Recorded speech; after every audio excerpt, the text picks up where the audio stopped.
Welcome, listeners, to another episode of Listen, Learn, and Love, hosted by Richard Ostler. My guest on today's podcast, joining me from our home in Colorado, is my friend Darice. Darice is just somebody that I deeply admire, listeners. I've become aware of her story for several years. We meet each year at Gather, and I'm kind of reminded of her story. She is a mom of a trans daughter. She'll talk about that daughter in the podcast, and that daughter is getting married to her non-binary spouse that goes by they, them. So this is an LDS mom who loves the church and also supporting her trans daughter. She is also deeply involved with Gather. Gather is coming up June 27th, 28th-ish in Provo, Utah of this year. That's a new time. It's been in September. Darice is the director of Gather, so she's in the middle of pulling this all together. And I just want our listeners to be aware of Gather and invite you to attend. It's just a terrific event. It's changed times, being in June. It's being held at the same venue, I believe. So Darice is going to share her story. It's helpful to you if you're a parent or an ally walking this road to better support an LGBTQ person in your life. And she's also going to talk about Gather. And she understands this better than I do, and just the beautiful organization, the wonderful speakers, the breakout, the youth track, and all the things that are for each of us to be able to help us be better disciples of Christ. So is that okay for an introduction, Darice? That sounds more than enough. Okay, we will turn it to you, and thank you for being on the podcast. Absolutely. Well, so I grew up in Southern California in San Diego, and I was multi-generational LDS girl. In fact, my paternal side of my family traces its ancestry back to the Doctrine and Covenants. And my grandfather was bishop for, I feel like the count was maybe 15 years. And so my maiden name has been had for good and ill, I'm sure, throughout San Diego. If you've been a member there for any length of time, you may have encountered a Canold. So in fact, when I first met my husband, it was at the Institute building out at UC San Diego, where we both graduated. And he says, "You're a Canold, aren't you?" And I said, "Oh, depends on who you've known." but yeah, so I grew up in San Diego, pretty standard middle class family. I'm one of 7 kids and the oldest daughter, if that gives you any indication of what I am about. So I did not have much exposure or experience with the LGBTQ community as I grew up. I didn't have any friends that I knew of that identified that way or that had come out to me about it. Even in high school, people weren't open and out like they are now. And so I just didn't have any familiarity with it. That changed a bit when I went to college. I started working for a company that, by my surprise, had a lot of LGBTQ employees. And I interacted, and as I interacted with this group of people, I just loved them. I mean, they were my friends. There was nothing to fear. And it was funny because that was around the same time that the proclamation had come out and had been, real, it had been just such a focus. And so I went from, having this teaching be foremost in discussion at church, and then the contrast of working with people who I felt that didn't include or intentionally excluded. And it was just an interesting thing because with my, I guess, privilege, I just hadn't really felt any conflict. I was really in simplicity stage of my faith up until that point. And I didn't feel that it was a real challenge. It was just the first time that I went, I don't think these people should be excluded from things. And so it just planted a seed. We moved from San Diego to Baltimore for my husband to start his medical training. And in in the course of that, he also worked in a lab to do a PhD. And the person in charge of his lab was this amazing man that really took us under his wing, so generous. And he and his husband, I guess his partner at the time, I don't think marriage was legal at the time for them, but his partner of decades, they just were so sweet, so generous to our family. And as like starving medical student salary or lack thereof, we appreciated any generosity. So I remember the first time they came over to our house, and I looked up on the wall to see my proclamation proudly displayed, and thought that could really be offensive to them. And so I took it down, and I never put it back up. It just was this moment of realization that this doesn't resonate with me, and I wouldn't want anyone to come into my home and feel offended at this statement that didn't even any longer resonate with me. And so I took it down. And again, that was just kind of one of these seed planting moments, but more so, I would say a more pivotal moment of like, these are people that are like family to us. And I wouldn't want to offend them by this statement. So I think the proximity to people that were in the LGBTQ community, I just really leaned in, and it just softened my heart. I just realized I had a very tender spot in my heart for this community, and certainly needed to learn a lot more, but it wasn't something I was approaching as something that was fear or something to fear or something that challenged my beliefs, other than I feel like it challenged teachings that I had been taught, but not my understanding of Christ. So when the 2015 policy came out, it really rocked me. It just didn't sit well with me for those 3 years or however many, 2015 to 2018. It just was a constant agitation. And again, I didn't have skin in the game as I do now, but I feel like I didn't need to. It was enough to feel like this really is out of joint. This is not in line with my spiritual integrity. And I just remember the relief that reversal brought to my heart. But it really was a constant agitation.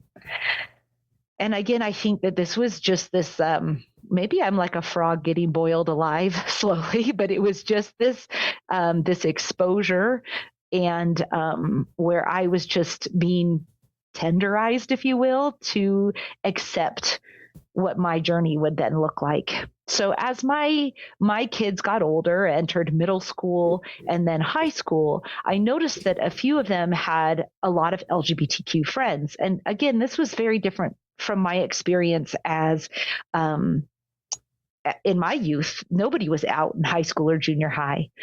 But my kids definitely had a lot of LGBTQ friends. And I found myself wanting to be an affirming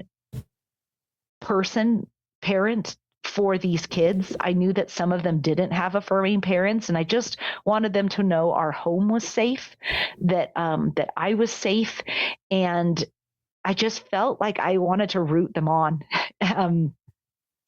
And as my oldest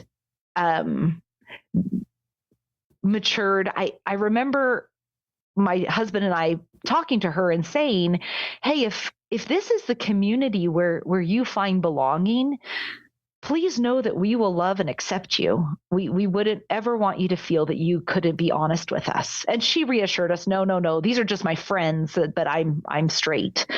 And we weren't trying to pressure or persuade in any direction, but we always wanted to be clear that we were going to be accepting. And I think that did us maybe built up our credibility, because a few years later, when she was away at her first year of college, we got a text on National Trans Coming Out Day, which I think is sometime in October, that said, I have something to tell you. I'm trans and my pronouns are she, her. Wow. And I will say that my heart had been prepared, but there was still so much to wrap my head around. I'm still learning, definitely still learning. So backing up a little bit, about 4 or 5 months prior, this child had previously come out as bi, and as many will know, that's often what I joke to say. I hope this isn't sensitive. The gateway identity, where it feels kind of safe to share that that's something that they may be exploring. And this admission or revelation came at the exact same time as I was called to be Stake Relief Society president. When that call was extended, I was very hesitant to accept it. I sit and sat in a lot of complexity. Complexity with patriarchy, complexity with LGBTQ policies with the church. There was a lot that's hard for me, and I was really open about that with my church leaders. I didn't want to be a hindrance to the work that they felt needed to be done. And ultimately, I feel that actually was a blessing. It helped me in my work because I was able to reach out and champion belonging and signal to people that I was safe. I was able to have a lot of really honest and vulnerable conversations with people that maybe felt very much on the outskirts. So I wrestled with my church leaders, figuratively. I wrestled with God, almost more literally. And I finally said, okay, I will do this. But God, I will do this work so that I can be the change that I need to see happen. And that's what I set about to do. And I did that in a few ways in my capacity as Stake Relief Society president.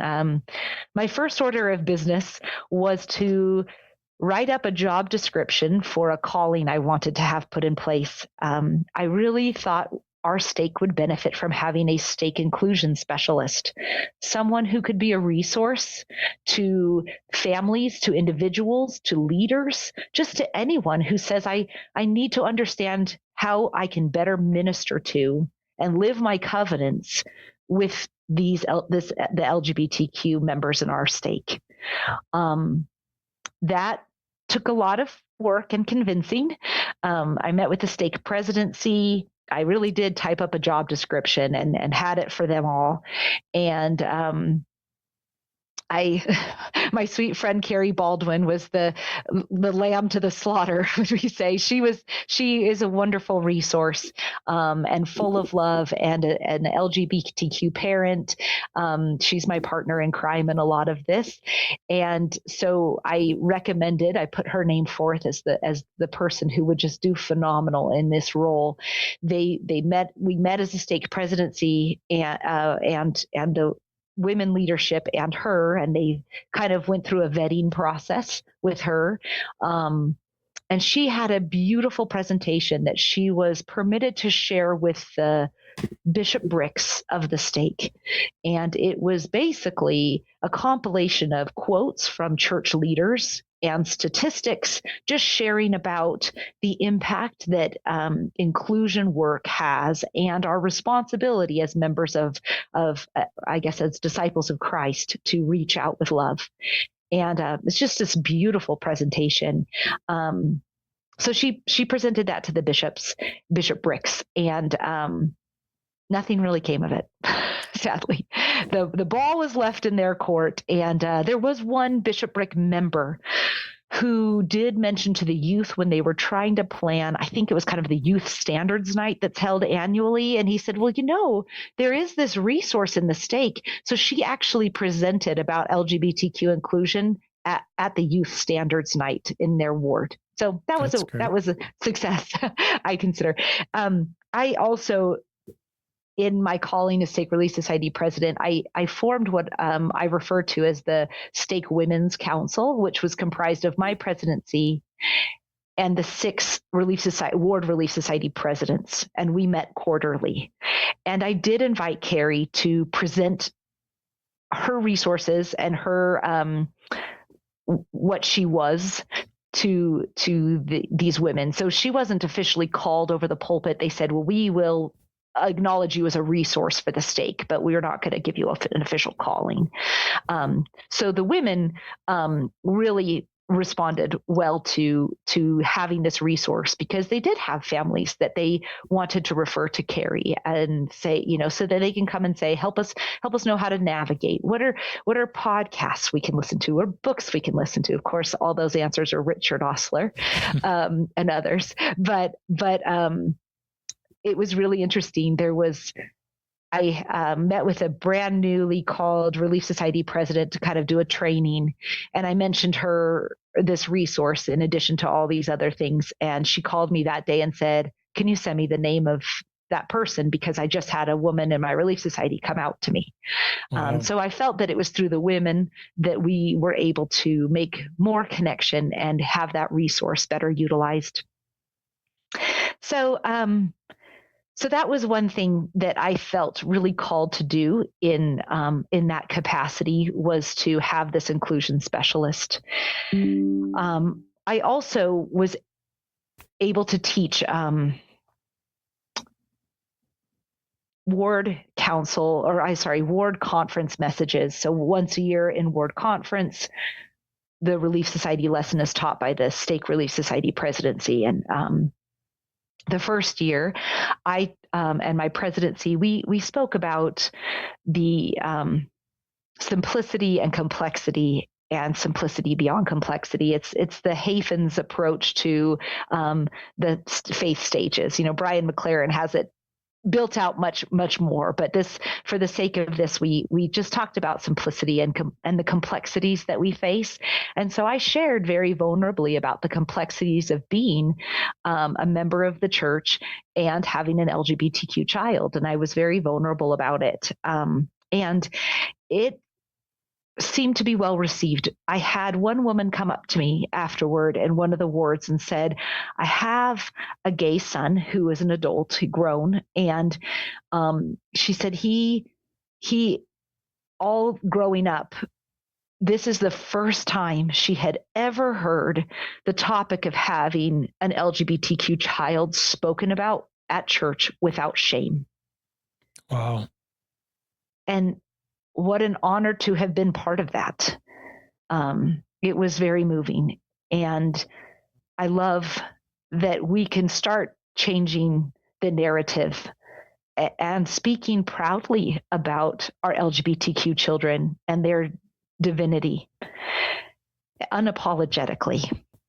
The next year we spoke, our lesson was on belonging.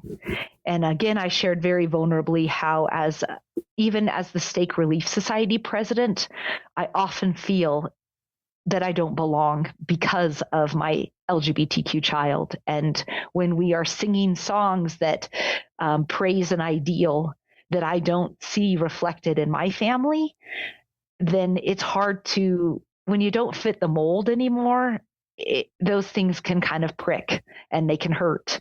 And again, that was well received by people who feel very much on the margins.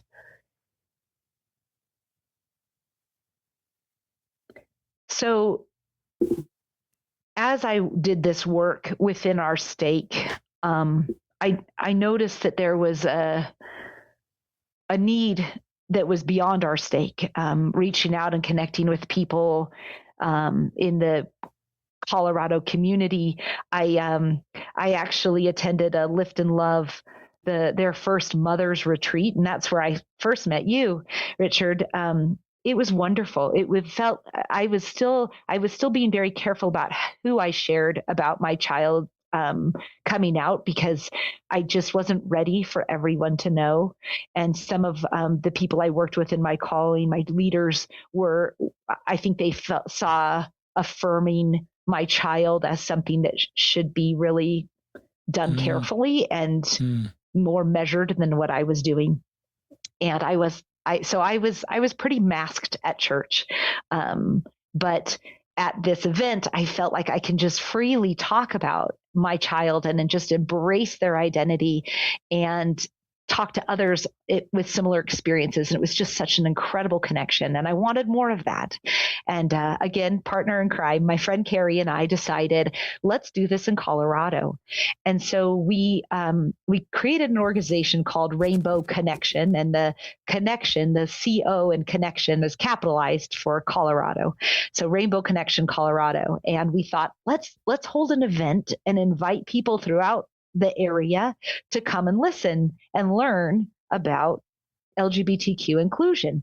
And we thought this was a great idea. We found a venue far outside of our stake, outside of the church, something that would give us distance if it made any of our church leaders uncomfortable, because my enthusiasm for inclusivity was not contagious, let's put it that way. So we went ahead and did it kind of far removed and didn't have names on it. So we thought we can kind of work through anonymity to protect anything. We invited Ben Shalati, as one does, to come speak. And it was such a phenomenal night. We had people come who were probably coming just to support us as friends, and left saying that was the most uplifting, Christ-filled, Spirit-filled experience that I have had in a long time. One woman that attended from our stake, who I didn't really know previously, came up to me with tears in her eyes and said, I have been needing this for years. Thank you. She has a queer child and recently shared her story on Lift and Love. And it was just it felt so good to know that this was touching hearts of people in this community and outside of it. And it just felt great. It felt that that's what I was supposed to be doing. And to my surprise, I was relieved of my duties as Stake Relief Society president as a result. Wow. Yeah.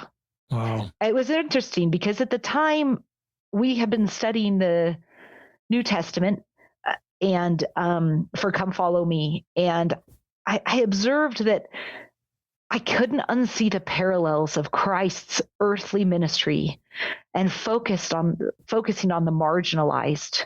And ironically or not ironically, the parallels of church leaders not getting it. And here I was feeling similarly, where I was trying to reach out to the marginalized and the discomfort it was causing with some.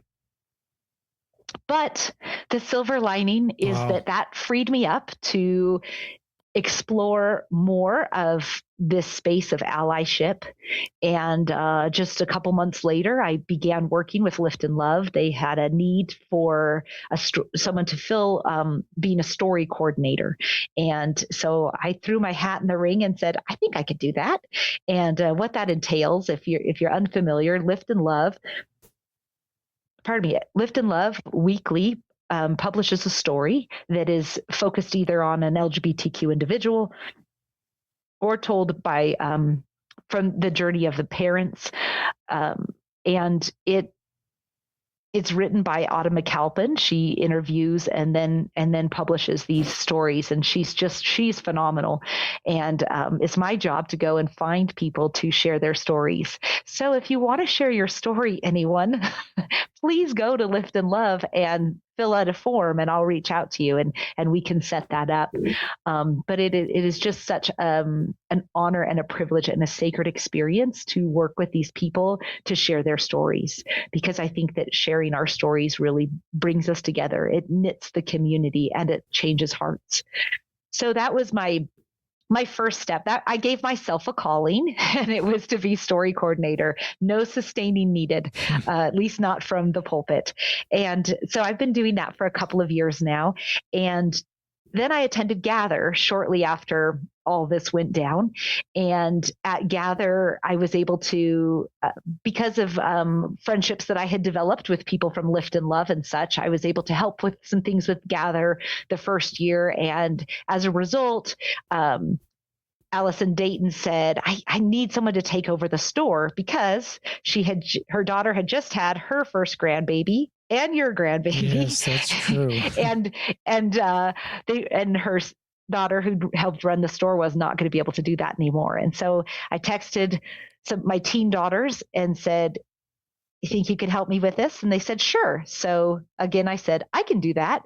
And so I not only, in addition to the story coordinator, added the Lift and Love store to my to-do list. And so I'm still doing that, and I love it. That's really fun. After Gather year 2, I got a text saying, hey, could you run Gather next year? And I said, I can do that. And so here we are, working on Gather 2025, and I'm just thrilled about it. One thing I will add in my story about my child coming out. So I took my time in sharing. I kind of had a little bit of space because she was out at school, not in my immediate,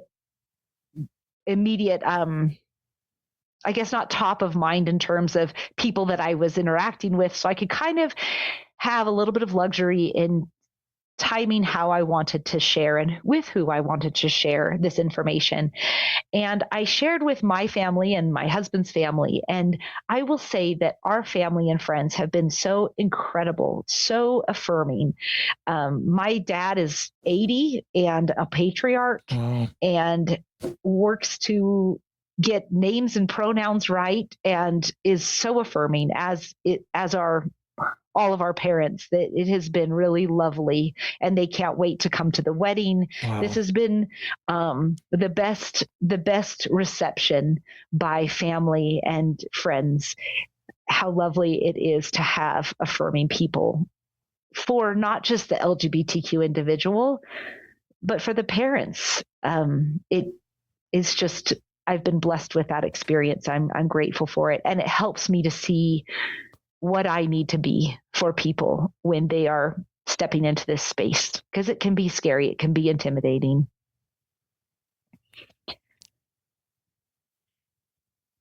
So that kind of brings us up to current day, very much in the thick of planning for Gather.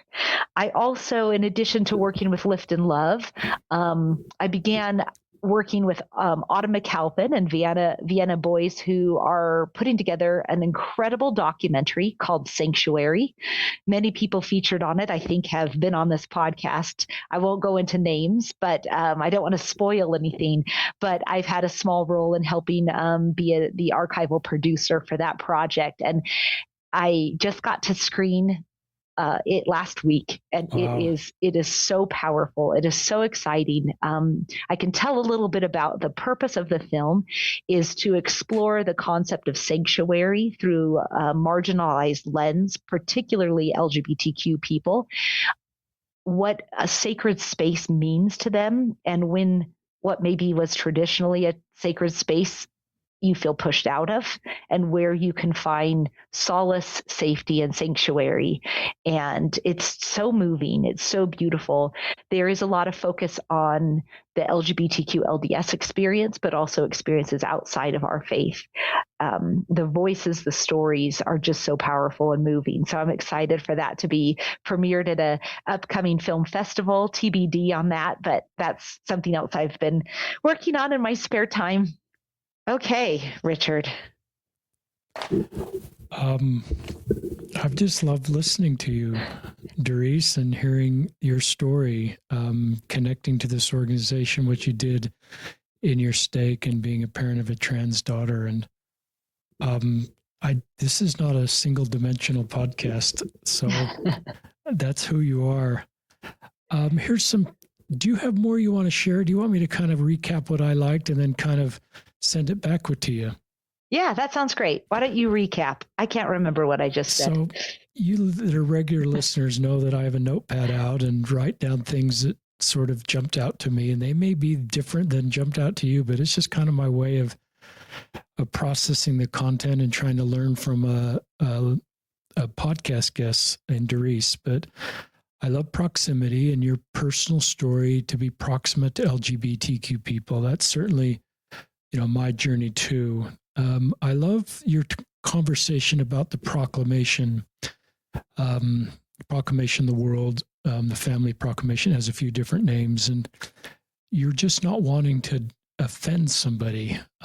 This wonderful couple that's mentoring your dad or your husband as he's getting his PhD, and this wonderful couple in a same-sex relationship, and the goodness and their ability to help your husband in a brutal PhD program in a different city. So I just thought that was thoughtful.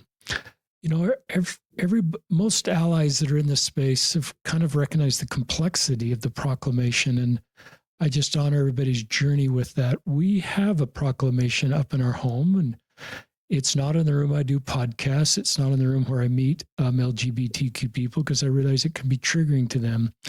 And I'm not saying I'm doing it right and Darice is doing it wrong, but I do recognize that document doesn't answer questions for LGBTQ people. It just may, especially if you're gay or lesbian and don't think a mixed orientation marriage or work, you're not sure you can be celibate your whole life. It doesn't really tell you how to live your whole life. Even if you want to be celibate, it doesn't really say how we're going to help you do that. So it can be triggering, because it's something, one of my podcasts is I wanted to make that work. I wanted a straight marriage to work in my life, and I was doing everything I could. And it would just remind him of something that was outside of that person's control and impossible to change it. So it kind of fits in with your theme of simplicity versus complexity, and it's complex. So I thought you handled that really well. Then you said this really thoughtful line. I don't know if it was prepared or it just came off the cuff with the 2015 policy statements that, quote, not aligned with my spiritual integrity.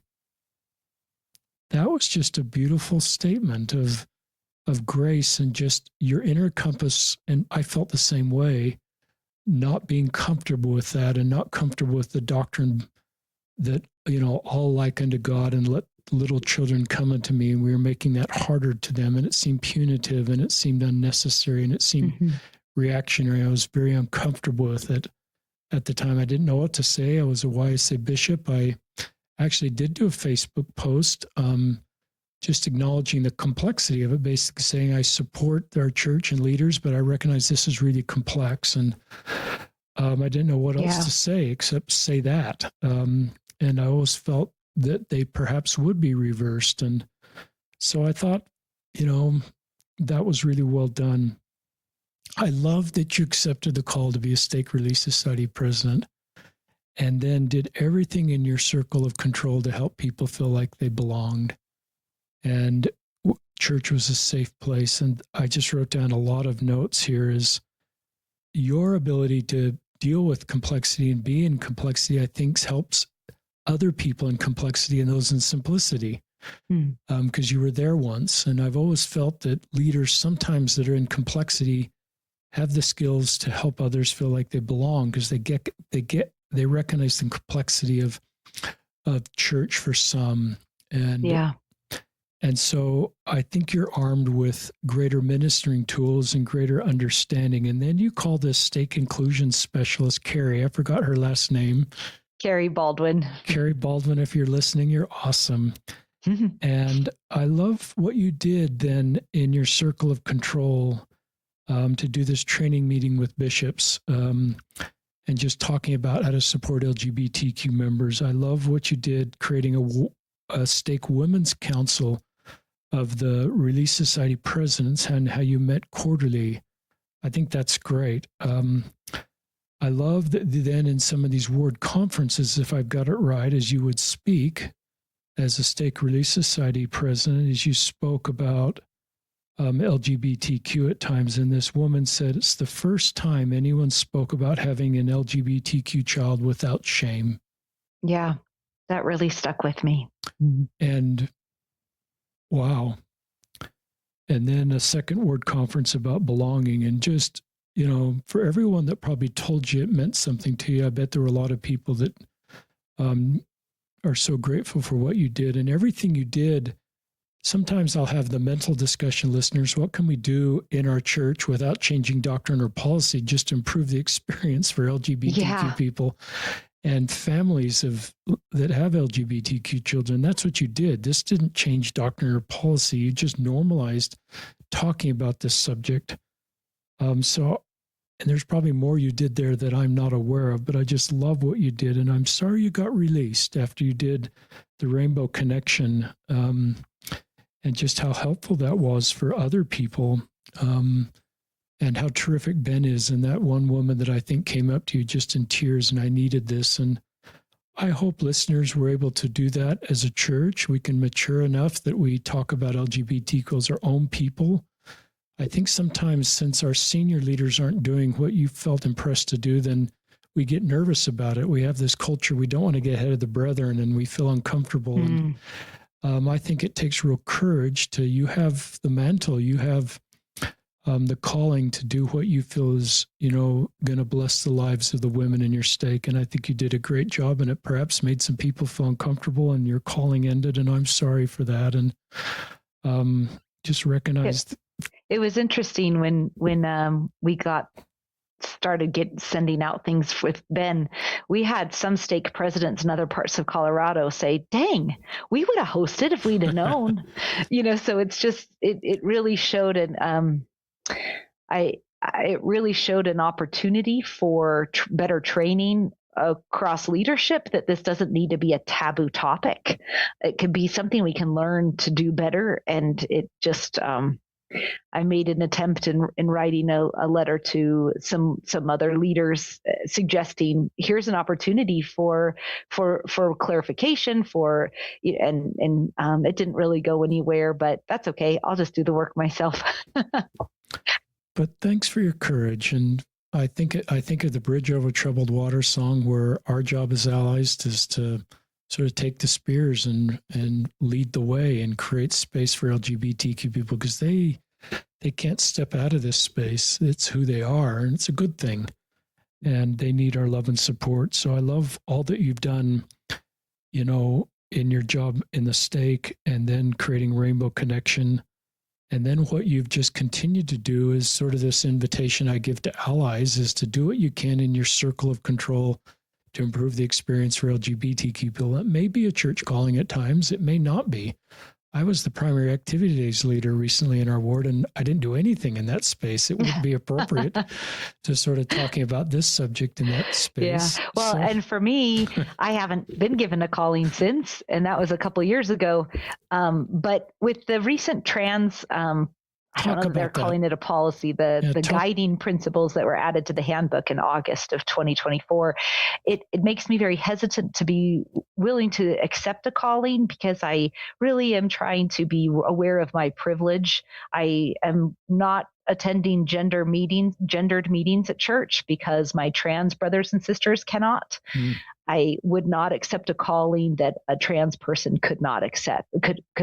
So primary youth, it just doesn't feel right to me. And that's no judgment on anyone else. But for me on this journey, I'm currently, and it may change later, but I'm currently uncomfortable using my privilege in a way that would not have me sitting with the trans community in the grief that these guidelines have caused. It's just really hard, and it's unfortunate, and I feel very unnecessary to have vilified, and I feel that these are coming from places of fear. I don't suggest that there's not a lot of complexity here and things that do cause people to need to just have better, clearer discussions, but I don't care for this hyperlink to guiding principles. I hope the hyperlink disappears. So that's kind of where I'm sitting with my calling status, and that's okay, because I keep really busy with work that I feel called to do. It just didn't come from the pulpit. That was a terrific segment. I'm glad no one's ever talked about, as a cis person, how they're managing the trans policy at church. And I love the way you're managing that, and just recognizing my privilege, and I'm going to not going to step into spaces that trans people can't. And I'm not inviting everybody to follow. I don't think Darice was either. These are just individual stories, how individual people in our church are navigating the complexity of this space. And I'm not prescriptive in how anybody should do that. I'm trying to just honor everybody's individual journey that's true to them, and sort of back this back to your theme line here earlier, not aligned with my spiritual integrity. There's something about, Darice, your spiritual integrity, maybe that's all of us, is just this guiding compass of what's right and what's wrong and what fits with the mission and the teachings and the example of Christ, and how that sometimes doesn't feel exactly consistent with our culture or policy. So it's complex, listeners, and you know that if you're willing to learn about this space. But I thought that was beautiful and full of grace and kindness. And maybe my younger self would have been judgmental of you or say this is a slippery slope to whatever. And my current self is not that way, and just recognizes your courage to stay engaged and recognize, and the pain that brings into your life as an ally at times, and especially our LGBTQ friends. But I love Rainbow Connection. I love your shout out to Autumn, because she is awesome. She is. I love the way then for allies, sometimes the best ways to serve in your circle of control isn't an LDS tools calling, and maybe you have one and do other stuff. But I love your journey to connect with Gather, and it just started with I'll help write stories that are so needed, and then the store, and now you're the Gather director for 2025. And I remember visiting with you last Gather and learning that, and my impression was they are in good hands with Darice, because I've seen what you've done and the competency in the organization and your ability to rally people together. And it's really complex from my limited experience pulling together an event like this. So, and I think this year too, they added all the political stuff going on. There's just so much to try to synthesize. And it's such a privilege to work with amazing people on the Gather staff. Allison Dayton, Tom Christofferson, Megan Decker, Dr. Christine Coons, Ben Shalati. I mean, what an all-star lineup. We're super excited this year. In the past 2 years, we've kind of followed the similar format. Most of our gathering is all in a large group, and with a Friday having breakouts. And some of the feedback was people wanted more smaller groups, more opportunities to meet and mingle. And so we're so excited that Friday will have similar format with the breakouts based on identity. So parents, leaders and allies, LGB, trans, non-binary, gender diverse. These are all separate breakouts. There will be one for mixed orientation couples that they can meet together, and then also separately. The youth will have a whole youth track. And then on Saturday, we will have, if people are familiar with the term Super Saturday, like a Relief Society activity, we're actually going to have a 3-hour segment with 2 sessions of breakouts, and it's going to be phenomenal. We will have a dating panel led by Tom Christofferson. We'll have therapy Q&A with Dr. Lisa Hansen and Eric Hale, and he was just on your podcast. There will be Lisa Diamond talking about social safety. She'll be joined with her research partners doing that. Claire Dalton will be talking about scriptures through an LDS LGBTQ lens. One thing that I think is going to be really fascinating is a gender diverse, gender queer panel. So people that say, I'm an ally, maybe they have a gay child, but they really don't understand the trans, non-binary, gender queer experience. They can really come and learn kind of a trans 101 class where they can learn from the varied experiences. That'll be a panel, and it'll just be so enriching for people to learn. Dr. Christine Coons, who's part of the steering committee, she is intersex trans woman and a physician, and she's going to be talking about the science of gender, and that's going to just be mind-blowing. I think it will really help people be more educated and informed, especially with all the information that's circulating in the media and our public discourse around trans issues. This will really help people be more educated on this topic. It's going to be fascinating. So I'm thrilled about those breakout sessions. It's going to be awesome. You can go to gatherconference.org and check out those sessions and check out, you don't have to sign up for a particular session. Some will be repeated. Some will only be offered once. They'll have QPR training, like suicide prevention training. There'll be service project available if you just wanted to visit with somebody you just met and just have some downtime. So that'll be phenomenal. Our main stage presenters, Jennifer Finlayson Fife, will be talking about differentiation, which is a key tool for this space in particular. We'll have Faith Matters. Tim and Aubrey Chavez are going to be doing an interview of Bishop Olavito. If you don't know about this incredible bishop, look her up, learn her story. It's just going to be awesome. We'll hear from J. Kirk Richards. We're also going to have, we're going to hear from people that represent all the LGBTQIA letters and how they connect with Christ. So just a plug for Gather. It's going to be phenomenal. If you can only make it one day, make it one day. If you can make it both, you will not regret it. And you don't have to be LGBTQ or a parent of one. We are really, really excited to welcome people who want to better minister to and understand this community. So if you consider yourself an ally or say, oh, sure, I think that it's great, or I'd love to learn more about how to do better as an ally, this is for you.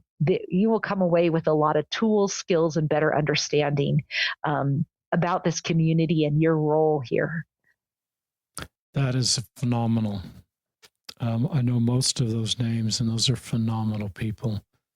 And what a powerful lineup. And I love the mix of breakups, main speakers. Do you want to talk at all about, is there a get-together the night before like there has been? Yep. Is there a youth trek? Yep. So you have the option when you register there will be a meet and greet. So many of the people that are presenting and organizing the event. And if you just want to meet people, if you're coming alone and say, I don't want to just show up at this conference and sit by myself, the meet and greet is a super casual get together at a park. The location will be given to you if you sign up for it. And last year was our first year doing the meet and greet. That year we had food trucks, and the cost to entry was higher. This year, we're just saying, bring your own dinner. We'll have a treat. We'll have water bottles for people who need it. And it's just a real casual gathering. I will say that another thing we started last year that we're bringing back again is the youth track, Gather for Youth. We're really excited about that. It is going to be such a fun mix for this youth to be able to do anything from improv to crafts to singing to music to meditation, to all sorts of things, in addition to spiritual, uplifting, Christ-focused messaging. You don't have to be an LGBTQ youth to come. If there's an LGBTQ youth that wants to bring a friend, all of this will be just as relevant to you, regardless of identity, orientation. It's going to be phenomenal.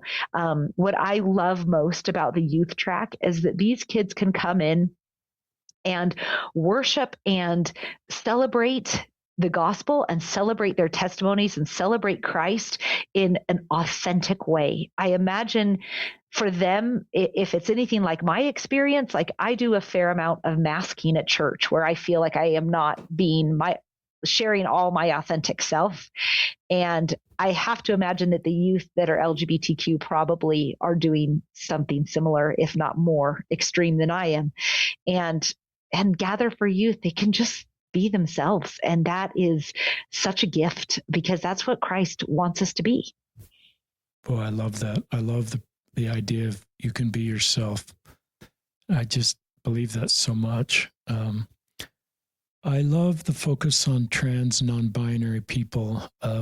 My personal feeling is most of us haven't had proximity to this group of people, so we let outside voices inform us how we should feel about this group of people. And often those are polarized political voices that use fear to get votes at the expense of marginalized groups. And I think that's been a pattern in history. We're tribal by nature.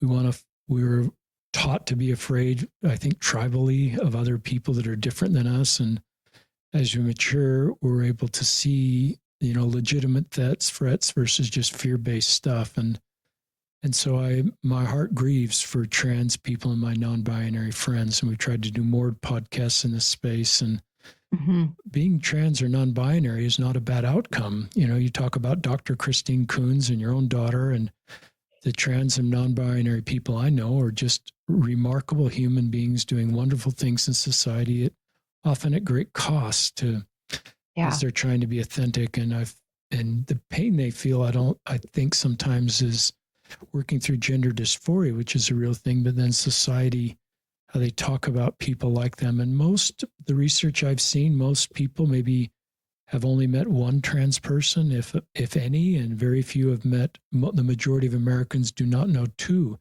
trans people. So one shouldn't inform us. And so I love, this is an invitation to come together and, sit in those groups where you can hear from trans people, because my heart changed listening, to trans people. I had more exposure to gay men and women growing up and less to trans people. And so that's so important. And I just, I think of Christ on the road to Damascus in the parable of the Good Samaritan when I think of trans people, because he set that up as the group that it falsely concluded were the least in society and incapable of moral superiority.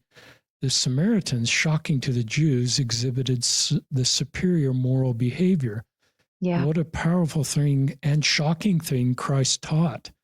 And I've thought of the timeless nature of that parable and the application as I watched, being in Israel and looked over the road to Damascus and thought about my trans and non-binary friends. And at times they exhibit the superior moral behavior. They're remarkable and unduly targeted right now. And so I love the work you're doing. And I love your family support of your trans daughter and her upcoming marriage. And I thought of your 80-year-old father, who obviously is very committed to the church. And you can be committed to the church and a patriarch and honor pronouns and be present for a grandchild's wedding. Yep. And I thought when I was a temple worker, I don't bring up this topic in the temple, but once in a while, temple workers are aware of what I do and wants to have a hallway discussion with me, gave me a study room. And this 80-plus-year-old temple worker said, we have a trans grandchild, and I am just honoring their pronouns, and we're going to Lagoon together, and I'm getting to know this kid, and we have a relationship. And then he reflected on the other grandpa that's taking just the opposite approach. And he said, I've noticed the fruits of that is there's no relationship there. Yeah. Right. And he can do both. He can be in the church and committed to the church. And I think for him, the teachings of the church and the teachings of Christ cause him to want to have a wonderful relationship with his grandchild and honor pronouns and recognize the grace in that. And so I love that this upcoming wedding is happening and all the love you're experiencing from both families. That's just a beautiful family love story. Yeah, we are appreciative of all the support. It's lovely too. The one thing that I love about Gather is it really dispels this false dichotomy between being faith affirming and LGBTQ affirming. You can be both, and it's not a challenge to either. There's complexity, admittedly, but it doesn't mean you can't do both. It's not one or the other. If you could press a button, Darice, and go back to simplicity, would you do it? No. That's like the Matrix, like having the green pill or the red pill or whichever the colors were. But I don't think I'd go back. Why? Oh boy, there are days though that it's a burden to carry for sure. Why wouldn't you go back? I think that my journey with my LGBTQ child has been the most faith expanding experience, that without it, I would still be unaware of the abundance of love that my heavenly parents have for me and all of their children. And I would not want to trade that knowledge of the love of the divinity of their children as LGBTQ kids. I just wouldn't want to give that back. It's great. Anything else you'd like to share? I don't think so. I think that's pretty much it. We're looking forward to celebrating our trans and non-binary kiddos as they get married this summer. It's so fun to have something to celebrate because it has been a really heavy time for them and for this community. It's lovely to have a cause to celebrate. And again, Gather is a beautiful place of celebration where it's most people's spiritual language. It's familiar. And it is incorporating topics that maybe they're not finding their freedom to speak so freely in their local congregations, or perhaps they've needed to step away from church, but they can come and celebrate and worship and listen and participate in spiritually familiar language that is both Christ affirming and identity affirming. And that's really true, listeners. As I attend Gather, I feel, this is Christ affirming. So there's a strong feeling of Christ's Spirit there and teachings about Christ and songs about Christ. So this is not a agnostic event, support LGBTQ people. This is Christ affirming and LGBTQ affirming. And that is great. In the show notes, we'll put a link to gatherconference.org. Is that right? Yes, that's right. And that'll be in the show notes. How do people contact you? There may be people that want to contact you to help with Gather, to better understand your story. They may have a trans kiddo. What should we put in the show notes so people can find you? They can reach out to me through Instagram, and they can send me a message. It's Darice Auston. But we can put that in the show notes. I'm always happy. It's such an honor and a privilege to talk to parents of LGBTQ kids, particularly trans kids.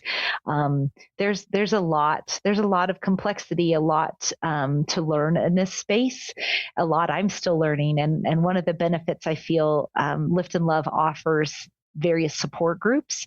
And one of the support groups that I've helped facilitate, but primarily is facilitated by Anita, is the parents of trans and non-binary kids. And it's just a wonderful, safe place where they meet monthly on Zoom, and parents can just ask really, really vulnerable, honest questions.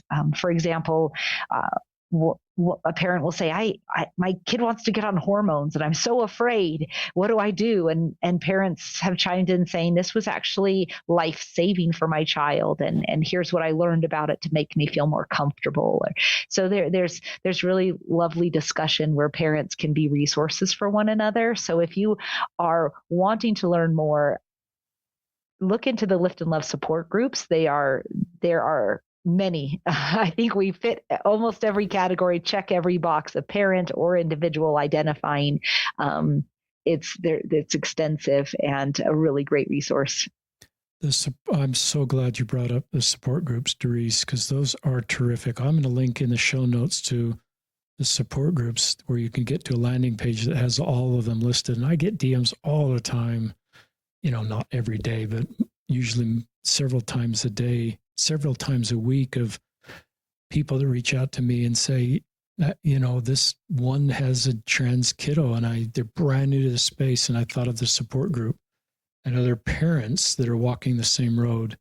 So I love that you've been facilitating that. And the person you mentioned, a woman reached out to me and says, I think my husband's probably gay. He's not telling me this yet, but I'm pretty sure I need a support group. I don't know who to turn to. And I said, well, there's a support group of straight women with not straight husbands that could probably be helpful for you, and gave her some email addresses of women that are walking the same road. People need community. If you're walking this road alone as an LGBTQ person or as a parent, often you do better when you do have community of people that have gone on the road a little bit before you, that can give you hope and help you not feel alone. That's one of the greatest things older allies or parents that have been in the space can give, because there's lots of new LGBTQ people realizing they are LGBTQ people, and parents parenting them that need the spaces that Gather is providing. So we'll look for Darice's Instagram in the show notes and some of the things we've referenced in the show notes. And please, listeners, come together. It's terrific. And bring some friends together. Bring family, ward members, community members. It's just there's even a track for leaders. Yeah. So people's like bishops, stake presidents, women leadership, they come and have their own breakout and are able to get questions, get resources, get all the tools that they need to better minister. And I'm sure, Richard, you would have appreciated that when you were a YSA bishop and having people come out to you. And that's one of the things that younger parents are doing proactively, and younger leaders, they're saying, I don't have anybody in this space yet, but I want to be prepared for that first conversation. And I was not prepared as a YSA bishop when a couple gay men told me they were gay. I was just like a deer in the headlights, didn't know what to say. And I wish I'd been to something like this. So that's a perfect invitation. And for parents that have younger kids to sort of get ahead of the curve and be prepared for those conversations and create a culture where your kids feel safe coming out. Your straight kids aren't going to come out as LGBTQ. That's just not going to happen. Right. But if you've got some LGBTQ kids and they're realizing this about them, creating a culture where they can come out like your daughter did, to me allows us as parents to walk with them and they're not alone and to help them. So, anyway, come together if you can and bring some people. And I do remember walking into Gather, Darice, last year, and the first person I talked to, a gentleman introduced himself and says, I'm a stake president. I'm here for the leader track, and I just checked my son out of high school. He's gay, and he's going to the youth track. Yeah. And I just thought of that. What a beautiful thing that Dad, is going to the leader track and is here. He didn't just drop off his son. He's attending. And his son was off to the youth track, and he knew his son needed that community. And so I tried to imagine the car ride home about their different experiences and their ability to have more conversations about this space since they attended together. And my guess is it was a really positive experiences and further help them, especially Dad as he's supporting his son as well as trying to do some of the things you did in your stake. So thank you, listeners, for listening. Thank you, Darice, Auston, for the wonderful work you're doing and your good heart and your grace and your courage and your energy. I teased Darice before we started that you should be really tired in the middle of Gather. And I said, you look really alive and awake and ready for the podcast. So it's the caffeine. It's the caffeine. It's the Denver elevation or something. Yeah, there you go. The lack of oxygen. It's reverse impact. Oh, well. Thank you, listeners, for listening. And this is Darice and Richard signing off another episode of Listen, Learn, and Love.